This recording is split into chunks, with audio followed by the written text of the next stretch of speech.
diakui. Lawang NU yang sebesar ini aja diakui. Ceramah yang menggebu seperti itu seakan-akan benar ya, percaya diri. Jika didengar dilihat oleh santri-santri NU, santri-santri pondok pesantren atau murid-murid sekolah ya dasar sampai perguruan tinggi yang nggak ngerti pelajaran ke-NU-an Aswaja, ya maka iya saja. Ini namanya apa? Pembelaan sejarah. Mungkin Gus Fahru Rozi, Bulu Lawang, Malang, Anur 123 belum pernah mendengar dan melihat video ini.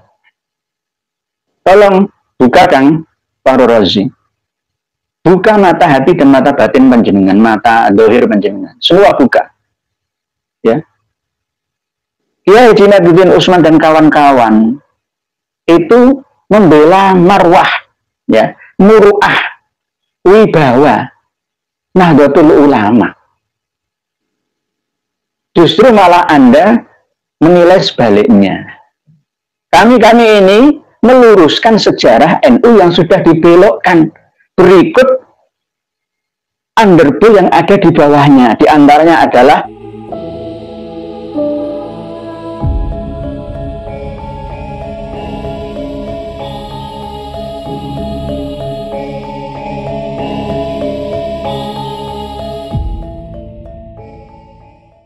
pengakuan dari seorang Habib yang berceramah.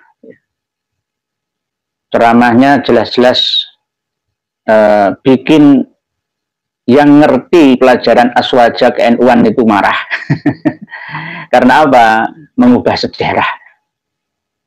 Ini jenengan nanti bisa lihat, kami tampilkan di deskripsi. Tapi sebelumnya ini saya buka. Kita lihat dan dengar bersama isi ceramahnya. Memang semuanya itu mau diakui, nggak ada yang tersisa nanti. Lawang Rabithah Alawiyah itu berdirinya bulan Desember 1928 setelah berdirinya berkumpulnya pemuda-pemudi Indonesia untuk mengangkat sumpah dalam Sumpah Pemuda. Malah ini membuat sejarah sendiri, katanya yang berjasa ya mendirikan, menggagas berdirinya NU adalah dari kalangan tersebut. Ini punya mantunya yang bernama Al-Habib Muhammad bin Ahmad Al-Bukhdar Bondoso. Dan Habib Muhammad bin Ahmad Al-Bukhdar ini adalah salah satu pencetus daripada Nahdlatul Ulama. Habib Muhammad bin Ahmad Al-Bukhdar ini adalah salah satu pencetus daripada Nahdlatul Ulama. Nahdlatul Ulama waktu itu diciptakan, digagaskan oleh Habib Muhammad bin Ahmad Al-Bukhdar.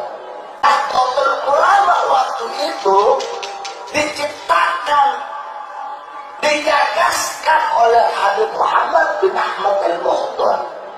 Cuma karena memang Habib Muhammad ini keturunan orang Arab, waktu itu aturan daripada orang-orang Belanda dan Indonesia, seorang luar asing tidak boleh membuat satu firqah, tidak boleh membuat satu perkumpulan. Maka para habaib zaman daripada Habib Muhammad bin Ahmad Al-Bukhdar ini bermusyawarah bagaimana siapa yang kita tunjuk untuk menjadi ketua daripada Nahdlatul Ulama. Ini kalau didengar sama Muhyiddin ya saja. Saya lebih dari 12 tahun itu dapat pelajaran ke-NU-an Aswaja, itu nggak pernah mendengar berita dan cerita seperti ini, itu nggak pernah saya. Nah ini tiba-tiba ya ada orang gabrus ya mengakui seperti yang penjenengan dengar dan lihat sendiri. Nanti jenengan lihat lah, ini tadi kan audio ya. Videonya di deskripsi. Jadi ini tidak fitnah. Pikiran nanti kami ini selalu memfitnah para Habib Alawi atas dasar atau ujaran kebencian. Tidak. Nah, bahkan nantinya berdirinya Monumen Nasional Monas itu nanti juga atas restu dari Habib Alawi. Bahkan berdirinya Monumen Tugu Pahlawan itu nanti juga dari Habib Alawi. Apalagi nanti semua akan diakui. Lawang NU yang sebesar ini aja diakui. Ceramah yang menggebu seperti itu seakan-akan benar ya, percaya diri. Jika didengar dilihat oleh santri-santri NU, santri-santri pondok pesantren atau murid-murid sekolah ya dasar sampai perguruan tinggi yang nggak ngerti pelajaran ke-NU-an aswaja, ya maka iya saja. Ini namanya apa? Pembelaan sejarah. Mungkin Gus Fahru Rozi, Bulu Lawang, Malang, Anur 123 belum pernah mendengar dan melihat video ini. Tolong buka Kang Fahru Rozi. Buka mata hati dan mata batin panjenengan, mata dohir panjenengan. Semua buka. Ya. Kiai Junaiduddin Utsman dan kawan-kawan itu membela marwah, ya, muruah, wibawa, Nahdlatul Ulama. Justru malah Anda menilai sebaliknya. Kami ini meluruskan sejarah NU yang sudah dibelokkan. Berikut underball yang ada di bawahnya. Di antaranya adalah Jatman, Jam'iyah Thariqah An-Nahdliyah. Antara Thariqah Alawiyin, Thariqah Alawiyah, Thariqah Ba'alawi, ini seakan-akan sama. Padahal tidak. Bagi orang awam sama saja, padahal tidak. Kadang mereka itu Thariqah Ba'alawi ngakunya ya Thariqah Alawiyin. Gitu. Nanti kalau dituduh Thariqah Alawiyin, larinya ke Thariqah Ba'alawi. Lalu alasannya kenapa jadi Thariqah Ba'alawi? Karena Ba'alawi adalah Thariqah yang paling murni. Dzurriyyah Nabi yang paling murni menjaga nasabnya sejak awal sampai sekarang ini. Dan bahkan semuanya itu serba ya, seakan-akan dunia ini milik mereka sendiri. Sampai makam Nabi yang paling sahih itu cuma ada dua, yakni makam Rasulullah SAW di Madinah, yang kedua makam Nabi Hud di Yaman, di Hadramaut itu. Ya ini kan namanya apa ya? Kok nggak malu ya? Nggak malu nanti diketahui banyak orang, lalu dikritisi ya, disalahkan. Ya, semuanya mau diakui. Jadi Thariqah Ba'alawi itu beda dengan Thariqah Alawiyin. Bahkan beda juga dengan Thariqah Alawiyah. Tapi nanti kalau dituduh, kamu itu Thariqahnya apa? Ya Alawiyin, sama. Padahal bukan, sama dengan Rabithah Alawiyah gitu loh. Rabithah Alawiyah itu bukan ikatan para keturunan Ali bin Abi Thalib, bukan. Tetapi ikatan perkumpulan organisasi yang menaungi keturunan Alwi bin Ubaidillah bin Ahmad Al-Abbah bin Isa Ar-Rumi. Nanti kalau ada apa-apa di Ba'alawi ya larinya ke Alawiyin sama. Nanti insya Allah akan kita bahas secara detail apa Thariqah Ba'alawi itu, apa Thariqah Alawiyin itu, apa Thariqah Alawiyah itu. Kemarin sudah secara sekilas ya, kita bahas itu, tapi nanti insya Allah akan kita ulas agar lebih jelas dan lugas. Nah, ini yang namanya klaim-klaim sepihak. Nantinya semua mau diakui, termasuk diantaranya adalah organisasi massa ormas Islam terbesar di Indonesia, yakni Nahdlatul Ulama. Padahal Nahdlatul Ulama itu pertama kali ya dirintis ya oleh para ulama-ulama sepuh kita asli tanpa Ba'alawi. Ya, pertama kali ya embrionya dari Kiai Haji Abdul Wahab Hasbullah. Terus sebelum Nahdlatul Ulama berdiri 1916 itu sudah ada Nahdlatul Wathon, kebangkitan tanah air atau rakyat tanah air, masyarakat di tanah air. Terus kemudian itu dirintis untuk berdirinya kembali pada tahun 1918 ya.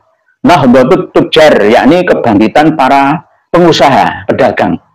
Di antaranya nanti yang menjadi ketua PBNU pertama yakni Kiai Haji Hasan Gipo atau Kiai Haji Hasan Basri Sakifuddin, karena beliau adalah seorang pengusaha muriah dari Mbah Sunan Ali rahmatullah Ngambel Dento Surabaya. Setelah itu dari Nahdlatul Wathon menjadi Nahdlatul Tujar, lalu tahun 1914 sebelumnya juga ada perkumpulan pemuda-pemuda ya yang bernama tempat diskusi yakni Tasfirul Afkar yang menjadi kawah condro di muka pemikiran yakni Nahdlatul Fikri. Tadi dari Nahdlatul Wathon ada sebelumnya Nahdlatul Fikri, Nahdlatul Tahwid Tasfirul Afkar itu lalu menjadi Nahdlatul Fikri. Saat itu didiskusikan terus oleh para kiai. Jadi berubah-ubah, namun atas usul dari Kiai Haji Mas Alwi Abdul Aziz akhirnya menjadi nama Nahdlatul Ulama. Jadi Kiai Haji Mas Alwi Abdul Aziz. Kalau Kiai Haji kok Mas itu berarti keturunan dari Mbah Sulaiman Mojagung, Ali Akbar, lalu Ali Aswar sampai sekarang di Dresmo itu ya, Dresmo Surabaya ya, itu kiai-kiainya mesti Mas, bukan Mas panggilan kalau Jawa Tengah kan Mas sama dengan kakak atau Kang Mas. Nah di situ Mas artinya yang sesuatu yang sangat berharga seperti emas. Kiai Haji Mas Mansur, Kiai Haji Mas Ubaidillah, Kiai Haji Mas Yusuf Muhajir, ya Mas sampai sekarang. Lah seandainya sekarang di Dresmo Surabaya malah menggunakan Habib Agumat Khon sama Habib Basaiban itu salah kaprah ya, salah kaprah anak-anak adik-adikku sekalian. Pengumuman untuk warga Dresmo keturunan Sayyid Ali Akbar, Ali Aswar ya, mungkin Basaiban ya, tapi bukan Basaiban, sudah saya luruskan punjernya leluhur jenengan itu Pangeran Kanigoro itu Pasuruan sana loh ya, Pangeran Kanigoro dipanggil oleh Raja ing Mentarang untuk diskusi ya, mau dikasih penghargaan lah, perjalanan ya tidak dan belum sampai ke Solo ya, wafat duluan di tengah jalan yakni di daerah Mancilan ya, Mojo Agung ya, Jombang yang kemarin sudah saya luruskan itu. Jadi tidak benar di nama yang paling kuat argumentasi kenapa dikasih nama Nahdlatul Ulama itu yang ngasih ya Kiai Haji Mas Alwi Abdul Aziz. Jadi tidak benar apa yang dikatakan oleh Habib ya, ceramah itu tadi, dalam ceramah itu tadi nggak benar sama sekali, nggak ada unsur kebenaran sejarah. Tidak boleh disampaikan diulang-ulang lagi di tempat yang lain ke orang lain, nanti tambah menyesatkan ya. Jadi kalau kita hitung keseluruhan para pendiri NU pertama kali itu ya Kiai Haji Hasyim Asy'ari Tebuireng Jombang, Kiai Haji Abdullah Pasbullah Tambak Beras Jombang, Kiai Haji Bisri Samsuri Jombang, Kiai Haji Asnawi Mbah Raden Asnawi Kudus, terus Kiai Haji Nawawi Pasuruan, terus Kiai Haji Ridwan Semarang, Kiai Haji Nahrawi Malang, Haji Ndoro Muntoho menantu Kiai Haji Khalil Bangkalan Madura. Nah, nggak ada kabirnya, nggak ada asegafnya, itu nggak ada. Nggak ada Ahmad bin Muhammad Asegaf, nggak. Al-Muhdar tadi ya, nggak ada. Kiai Haji Abdul Hamid Fakih Sedayu Gresik, Kiai Haji Abdul Halim Lewi Munding Cirebon Jawa Barat, Kiai Haji Mas Alwi ya, Mas ini berarti ya keturunan dari semua sama Jawa Timur ya, Surabaya. Kiai Haji Abdullah Ubed dari Surabaya juga. Syekh Ahmad Gonaim Al-Misri, bukan Al-Yamani, ini yang dari luar negeri. Bukan dari Al-Yamani atau Al-Hadrami, At-Tamimi atau Al-Uraidi, nggak ada. Justru yang dari ulama sepuh luar negeri itu justru Kiai atau Syekh Ahmad Gonaim Al-Misri. Bukan Habib Ahmad bin Muhammad Al-Muhdar, bukan. Atau Habib Ali Kuitang, bukan. Atau justru bahkan pengarang kitab Manhajul Istiqomah ya. Ini pengarang kitab Manhajul Istiqomah ya, Habib Usman bin Yahya. Ya, ini nggak ada, sama sekali nggak ada. Sejarah menyebutkan itu. Jadi tidak ada nama Habib Ba'alawi. baik dari marga bin Yahya, Al-Hamid, Al-Mufdor, As-Segaf, Al-Atos, ya, Barobah, Baharun, Bilfaqih, Al-Qadri atau Al-Qadri, dan lain sebagainya. Nggak ada. Nggak ada. Jangan mengada-ada kalau nggak ada. Ya, ini namanya kejahatan, pembelokan sejarah. Semua itu harus diukur ya, kalau mau ceramah. Sekarang ini era keterbukaan informasi. Semua orang sudah cerdas, gampang dikibuli ya. Jadi jangan hati-hati. Kalau ceramah gabrul, nggak gabrus itu, sekali lagi saya nggak mau elek ya. Siapkan sandal atau sepatu, lemparkan ke mukanya.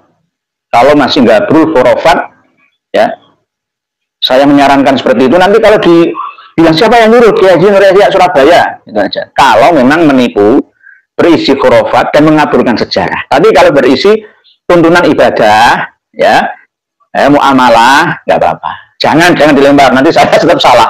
Oh, ulama kok, kiai kok muruale, nanti saya disalahkan. Enggak. Kalau ditipu, jenengan ditipu, diceritai khurafat atau sejarah yang ya seperti yang itu tadi, merubah-rubah pendiri ya, usulan dari Habib Ahmad bin Muhammad Al-Muhdor atas jasa para Habib NU itu bisa berdiri.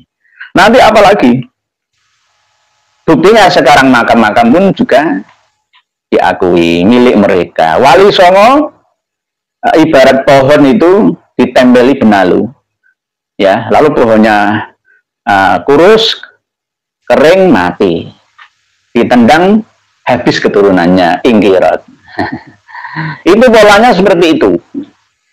Makam-makam para wali, para tokoh diakui sebagai marga Alawi, lalu setelah itu datanglah nama-nama dalam batu nisan seperti setan gentayangan menancap di sekitar makam para wali dengan nama-nama mereka. Lalu setelah itu lama-kelamaan Sunan Bonang itu sudah tidak dikenang lagi. Yang dikunjungi malah justru itu lebih mulia Al-Habib itu dari Al-Amudi, dari As-Segaf itu, dari Al-Atas itu, dari Al-Idrus itu ada di sekitar makam Sunan Bonang. Ya kan seperti itu nantinya. Nah, inilah yang namanya kejahatan. Kejahatan itu sama dengan fitnah, al-asyaddu minal qatl itu. Lebih pedih dan perih, lebih kejam daripada membunuh. Karena kalau membunuh cuma satu, tapi kalau fitnah sejarah itu lebih dari itu. Sampai keturunan kita nanti akan menulisnya. Nanti jika dicatat oleh pelaku sejarah yang tidak mengerti sejarah sebelumnya, maka akan ditulis, ya, sama seperti apa yang sudah disampaikan oleh Al-Habib, misalkan, dari kalangan Ba'alawi, bahwa jasa para Habib Ba'alawi lah NU bisa berdiri di Indonesia ini, ya, pasti akan ditulis seperti itu. Berdasarkan video ini tadi. Gitu. Sama dengan Siti Fatimah ketika nulis skripsi tesis S2-nya di Universitas Islam Negeri UIN Sunan Kalijogo, Yogyakarta. Lalu yang dikunjungi untuk mengulik informasi itu dari kalangan para Habib Alawi, maka jadinya makam KRT Sumodiningrat itu ya di Lamber Kidul Semarang. Mbah Keramat Jati yang di jajaran itu malah palsu, bukan makam Mbah KRT Sumodiningrat yang asli, katanya seperti itu. Itu adiknya, lo gitu. Adiknya KRT Sumodiningrat, Sumodiningrat yang asli itu di Lamber Kidul Semarang, yang di jajaran Barat Bambel itu palsu, itu adiknya. Kalau dikejar itu jadi adiknya, gitu. Terus mau jadi apa lagi nanti? Gitu. Makam-makam palsu yang ada di Indramayu, Jawa Barat juga begitu. Banyak sekali pengaburan sejarah, pembelokan sejarah yang akhirnya akan merusak ya para keturunan kita dalam mengakses sejarah aslinya di negerinya sendiri. Jadi kalau saya sering menyampaikan bahwa habaib yang ada di Indonesia itu sebagai penjajah, itu Jangan marah. Gitu. Faktanya seperti itu. Saya memiliki teman ya lebih dari 1000 ya yang tergabung dalam Duriyat Kesultanan dan Kerajaan Senusantara. Itu ada yang tetap bersikukuh tidak mau menerima saran dan kritikan saya. Katanya saya ini dikatakan suul adab, tidak punya sopan santun, membatalkan nasabah Alawi. Loh. Nasabah Alawi itu sudah batal sebelum adanya hijrah leluhur Pak Alawi ke Indonesia, itu sudah batal. Sejak pertama kali yang katanya hijrah ya dari Basrah ke Hadramaut, Yaman, itu sudah batal. Jadi kalau sekarang boleh saya mengatakan haram hukumnya meyakini nasabah Alawi itu nyambung sampai ke Rasulullah Shallallahu Alaihi Wasallam. Bukan makruh tahrim, bukan makruh lagi, haram. Saya berani mengatakan seperti itu, haram. Haram itu ma yu'aqabu ala fi'lihi wa yufabu ala tarkihi. Definisi dari haram adalah disiksa, dikasih dosa jika melakukannya atau meyakininya, dan dikasih pahala jika meninggalkannya, tidak meyakininya. Karena apa? Kalau kita meyakini bahwa Habaib Alawi itu dzurriyyah biologis Kanjeng Nabi kita Muhammad Shallallahu Alaihi Wasallam, maka sama dengan kita menfitnah kesucian Ahlul Bait Nabi Shallallahu Alaihi Wasallam yang dilindungi oleh Allah di dalam kitab suci, diteruskan kembali oleh sabda Nabi. Kita akan melawan kitab suci dan melawan hadis Nabi. Di abad 21 Masehi, di abad 15 Hijriah ini sudah tampak di depan mata kita. Ya, saya memiliki simpanan dokumentasi video-video mereka itu. Dan video itu tidak hanya diucapkan oleh satu orang Habib saja. Mulai Habib yang muda sampai yang tua. Habib bocil sampai yang sudah sepuh. Dan semuanya hampir sama. 99%. Hanya 1% saja yang lurus. Yang 1% ini kadang-kadang sebagian masih dipilah lagi, itu ada yang subhat. Subhat. Yang kemarin membela kita itu ya Habib Abu Bakar itu misalnya. Itu bagus, itu masuk daripada 1%. 99% itu sama saja. Intinya karena mereka menempuh jalur Thariqah Ba'alawi. Thariqah Ba'alawi itu memiliki kitab sendiri, Manhajus Sawi. Tidak hanya Manhajus Sawi ya, Syarhul Ainiyah, Al-Masra'ur Rawi, dan kitab-kitab sejarah serta kitab nasab versi Ba'alawi. Dulunya kitab-kitab ini tidak bisa masuk ke Indonesia dan bahkan tidak boleh diterjemah ke dalam bahasa Indonesia atau bahasa Malaysia atau bahasa Filipina atau bahasa Inggris atau bahasa Jawa, tidak boleh oleh mereka. Karena apa? Khawatir ketahuan kita, itulah. Ketahuan kita. Jadi nanti itu lama-lama ya, bisa jadi para Habib Ba'alawi itu mengaku sebagai Tuhan. Iya, ana rabbukumul a'la. Bukan Tuhan yang seperti Tuhan pencipta alam semesta raya ini, enggak, tapi Tuhan yang lainnya. Ketika ada pertanyaan malaikat Munkar Nakir itu, ada seorang yang menjawab dengan jawaban, siapa Tuhanmu? Abdullah Al-Haddad. Siapa Nabimu? Abdullah Al-Haddad. Siapa Nabimu? Abdullah Al-Haddad. Lalu Allah mengutus malaikat untuk membebaskan orang itu tadi karena dianggap sebagai sebuah kebenaran. Kelihatannya pertama kali disampaikan ya biasa-biasa saja, tetapi ketika informasi ini dipindah disampaikan oleh lain orang di tempat yang lain, maka akan dianggap sebagai sebuah kebenaran. Inilah yang namanya propaganda. Propaganda. Informasi salah tapi dipropaganda terus, maka akan dianggap sebagai sebuah kebenaran. Yang menyimak live malam hari ini banyak yang di antara para Habaib Alawi, banyak sekali. Ya, panjenengan semua bisa menilainya sendiri. Apa maksud dan tujuan saya ini? Apakah untuk saya pribadi? Tidak. Untuk apa? Untuk apa? Para pemirsa dan pendengar sekalian rahimakumullah, di antara yang menyerang kami dari kalangan Habib Alawi adalah, coba kamu lihat di Semarang itu ada pabrik ekstasi digerebek oleh BNN, disampaikan oleh CNN, ya kan, dalam berita nasional bahkan internasional. Siapa yang mendirikan pabrik itu? Ternyata dari TKA China. Lalu lihat matamu, kenapa yang justru disalahkan malah Arab Yaman?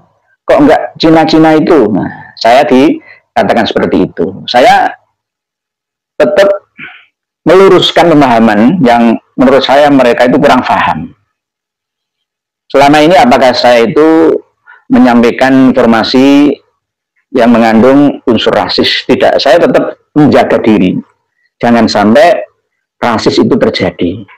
Siapapun yang salah di negeri ini harus ditindak sesuai dengan hukum yang ada, dengan undang-undang yang berlaku.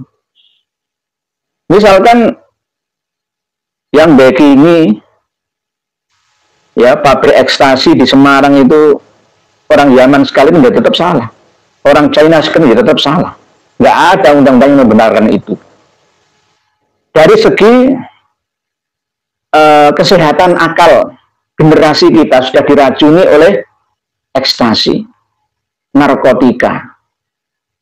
Dari sisi spiritual, kita diracuni oleh khurafat. Yang hampir sama.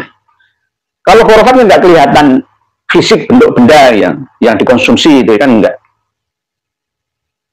Jadi ada alat perusak penghancur generasi kita ini, yakni narkotika dan khurafat yang ada. Kita harus berhati-hati sebagai rakyat Indonesia yang tetap berada di tengah secara bijaksana. Tidak sampai menggeneralisir semua orang-orang China atau keturunan Tionghoa itu salah, ya tidak. Atau semua keturunan Arab atau Yaman itu keliru, ya tidak.